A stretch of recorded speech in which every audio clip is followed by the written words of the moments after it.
The stench hit them long before they saw it.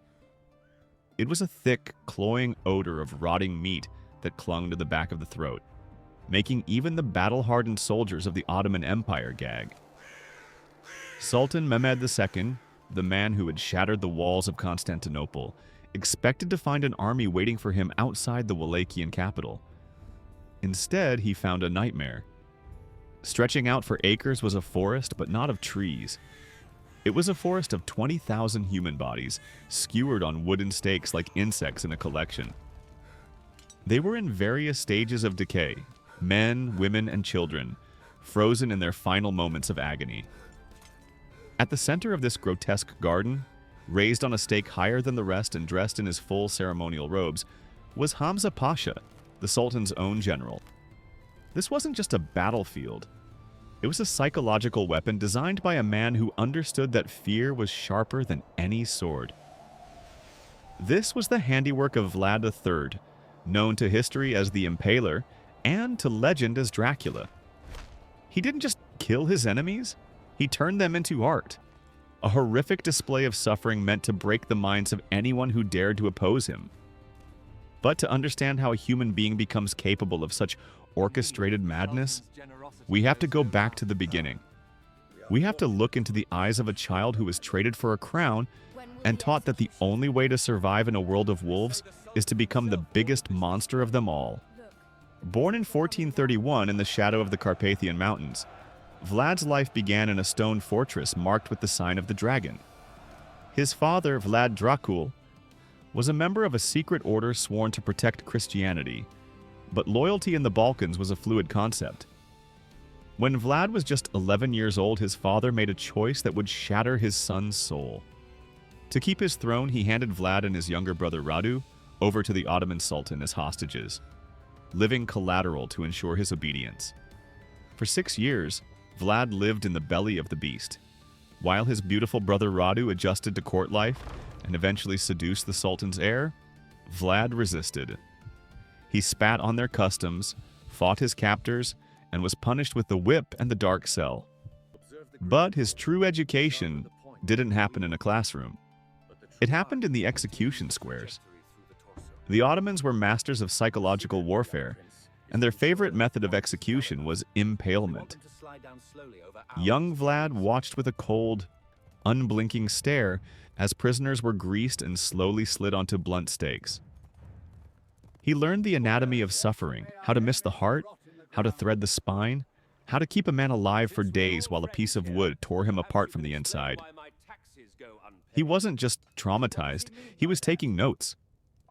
When Vlad finally returned to Wallachia, he was no longer a boy. He was a weapon forged in trauma. He found his homeland in chaos, his father assassinated, and his older brother Mircea buried alive by treacherous nobles known as boyars. The boyars expected a grieving son they could manipulate. Instead, they got a predator who had been sharpening his fangs in the dark. Vlad invited hundreds of these noble families to an Easter banquet, a feast of reconciliation. They arrived in their finest silks, expecting wine and song. As the feast reached its height, Vlad turned to them and asked a simple question. "How many princes have you survived?" As they boasted of their treachery, serving 5, 10, or 20 rulers, Vlad's trap sprung. His soldiers stormed the hall. The old and feeble were impaled right there in the courtyard, their screams mingling with the music. The strong were enslaved, marched north to build his castle until their clothes rotted off their backs, and they died of exhaustion. The boyars were just the beginning. Vlad had declared war on disloyalty, and his definition of enemy was terrifyingly broad. He didn't just want to rule his people, he wanted to purify them through pain. Vlad's reign of terror wasn't chaotic, it was systematic. He believed that crime could be eradicated if the punishment was horrifying enough. Merchants who cheated, women who committed adultery, even peasants who were lazy, all found themselves facing the stake. He invented variations on his favorite theme: stakes through the mouth for liars, through the skull for thieves. He once ordered a woman impaled because her husband's shirt was too short, claiming her laziness was an insult to his realm. But his cruelty reached a new level of depravity in 1459, when he attacked the Saxon city of Brasov. He burned the city to the ground and then set up his dining table amidst the ruins. As thousands of people were impaled around him, mothers with infants pinned to their breasts, families dying in rows, Vlad sat and ate his dinner. He dipped his bread in the blood pooling on the ground, consuming the essence of his victims in a ritual that blurred the line between man and demon. When a nobleman dared to cover his nose to block out the smell of rotting flesh, Vlad had him impaled on a higher stake so he could be above the stench. This was a man who found ecstasy in agony, a ruler who didn't just punish, he performed. Vlad's atrocities were a message, and the intended recipient was the Ottoman Empire. When Sultan Mehmed sent envoys to demand tribute, including a tax of 500 boys to be raised as soldiers, Vlad refused. When the envoys refused to remove their turbans in his presence, citing religious custom, Vlad commended their devotion. "I will help you keep them on forever," he said, and ordered the turbans nailed to their skulls with iron spikes. He sent the envoys back to the Sultan with the nails still in their heads, a bloody declaration of war. Mehmet, enraged, launched a massive invasion with an army that outnumbered Vlad's forces 5-1. Vlad knew he couldn't win a fair fight, so he didn't fight fair. He burned his own villages, poisoned the wells, and sent diseased prostitutes into the Ottoman camps to spread the plague. He turned Wallachia into a wasteland where the invaders starved and died before they even saw an enemy soldier. But his masterpiece was the night attack. In June 1462, Vlad led a suicide mission into the heart of the Ottoman camp, disguised as a Turk, aiming to assassinate the Sultan in his sleep. The attack was a chaos of fire and steel.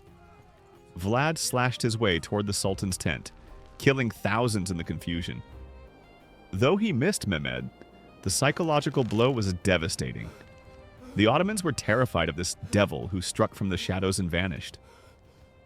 As Mehmed marched on toward the capital, his nerve began to crack. And then he arrived at Targoviste and saw the forest of corpses, 20,000 bodies.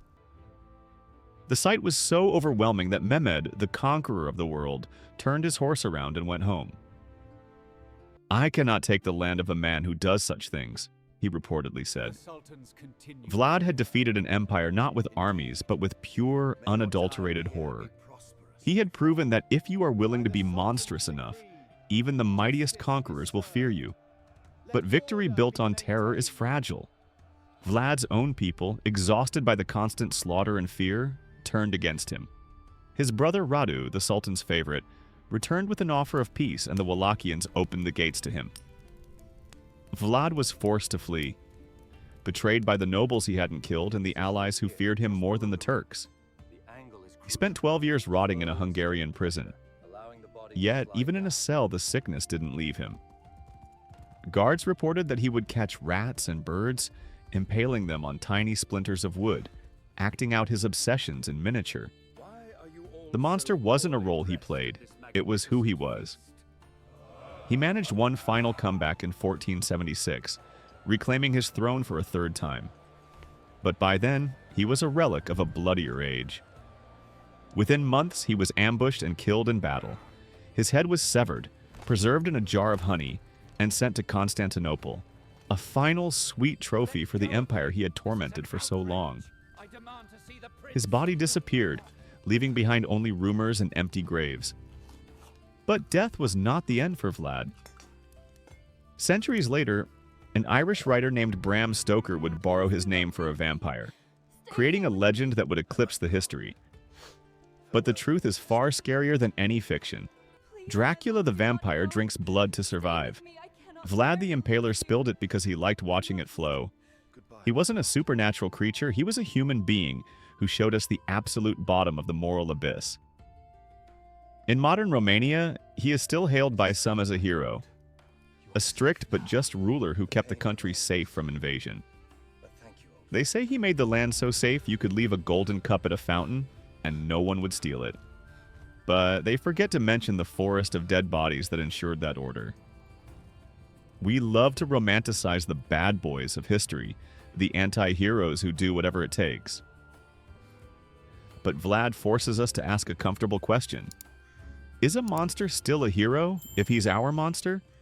Does the end ever justify the means when the means involve impaling a mother with her baby? Vlad's legacy is a stain on the history of humanity, a reminder that civilization is a thin veneer over a deep well of savagery. If this deep dive into the real Dracula chilled you to the bone, hit that like button and subscribe. We have many more dark corners of history to explore. Sleep well and remember, the monsters are real.